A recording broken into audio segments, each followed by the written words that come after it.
যতক্ষণ না তুমি ঘর থেকে বের হয়েছো তুমি তোমার স্বামীর দাস, স্বামীর গোলাম।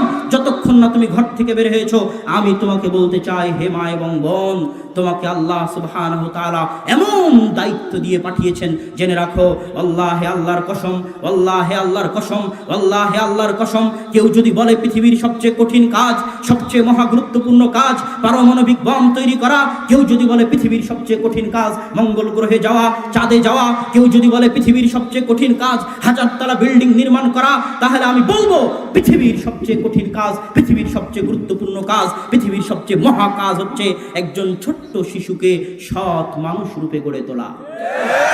এর চেয়ে কঠিন কাজ পৃথিবীতে নাই। আর এই কঠিন কাজের চাকরি আল্লাহ দিয়েছে, আল্লাহ। এই চাকরি আল্লাহর দেওয়া। হে মা এবং বোন, এই চাকরি আল্লাহ আপনাকে দিয়েছে।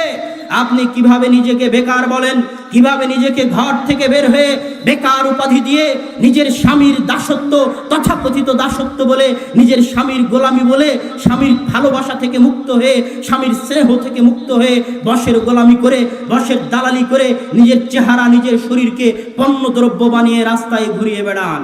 কিভাবে সম্ভব হয়? একজন মুসলিম মা এবং বোনের যদি আত্মমর্যাদা থাকে, তিনি নিজেকে পণ্যদ্রব্য বানাবেন না। আজকে মা এবং বোনদেরকে পণ্যদ্রব্য বানানো হয়েছে। রাস্তায় গরু ছাগল যেভাবে বিক্রি হয়, বাজারে বেগুন গম ধান যেভাবে বিক্রি হয়, এগুলো পণ্যদ্রব্য, এগুলোর দাম হাঁকানো হয়। সেভাবে একজন মুসলিম মা এবং বোনের চেহারার দাম হাঁকানো হয়। যার চেহারা যত সুন্দর তার চাকরি হবে বিমানবালায়। কেন? সে শুধু তার চেহারা দেখাবে। বাণিজ্য মেলায় যান, বাণিজ্য মেলায় গিয়ে দেখবেন গাড়ি বিক্রি হচ্ছে, তার পাশে অর্ধনগ্ন নারী দাঁড়িয়ে আছে। কেন? সে শুধু তার চেহারার বিনিময়ে টাকা গ্রহণ করতেছে।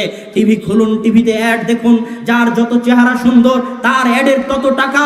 সে নিজের চেহারাকে বিক্রি করতেছে টাকার বিনিময়ে। যেভাবে রাস্তায় গরু ছাগল বিক্রি হয়, যেভাবে রাস্তায় গম ধান চাউল বিক্রি হয়, সেভাবে একজন নারী তার চেহারাকে বিক্রি করতেছে। হে নারী, যদি আপনার আত্মমর্যাদা থাকে, হে মা এবং বোন, যদি আপনার আত্মমর্যাদা থাকে, তাহলে এই পথ থেকে আপনি ফিরে আসবেন। আপনি কি রাসূলের ওই হাদিস ভুলে গেছেন? রাসূল সাল্লাল্লাহু আলাইহি ওয়াসাল্লাম বলছে, ইন্নাদ দুনিয়া কুল্লুহা মাতা, সারা পৃথিবীর সকল কিছু ধন সম্পদ, সকল কিছু সম্পত্তি, ওয়া খায়রুহাল মারআ সালিহা ওয়া আফদালুহাল মারআ সালিহা। ঢাকা শহরের কোটি কোটিটা জমির দাম যত, ফ্ল্যাটের দাম যত, সোনা গয়নার দাম যত, সারা পৃথিবীর সকল সম্পত্তিকে যদি এক পাল্লায় তোলা হয়, এক দাড়ি পাল্লায় রাখা হয়, তাহলে তার চেয়েও দামি, তার চেয়েও মূল্যবান হচ্ছে আল মারআ সালিহা, একজন সতী সাধবী নারী, একজন সৎ নারী। আপনি কিভাবে আপনার এই আত্মমর্যাদা ভুলে গেলেন? হে মা এবং বোন, আপনাকে উদ্দেশ্য করে বলতে চাই, আপনি সারার মতো হন, নিজেই নিজেকে দাম দিতে শিখুন। আপনার ভিতরে আত্মমর্যাদা দেখতে চাই। আপনার চেহারা শুধু আপনার স্বামীর জন্য, আপনার শরীর শুধু আপনার স্বামীর জন্য।